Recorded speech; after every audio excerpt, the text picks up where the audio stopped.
In this video, I'll show you how to buy USDT on Crypto.com using the mobile app step by step.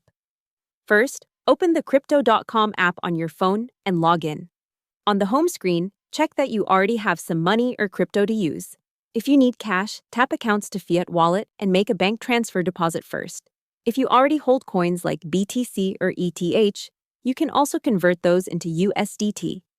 To buy with cash, go back to the home screen and tap the big Trade button, or Buy on some versions, and then choose Buy. In the list of coins, search for USDT and tap it. Select your payment method.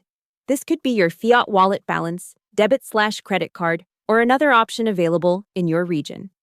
Enter how much you want to spend, and the app will show you the USDT, amount, rate, and any fees.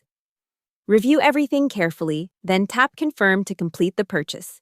If you want to use crypto instead of cash, tap Trade arrow Sell on your other coin, sell it to USDT, and the app will credit USDT directly into your crypto wallet.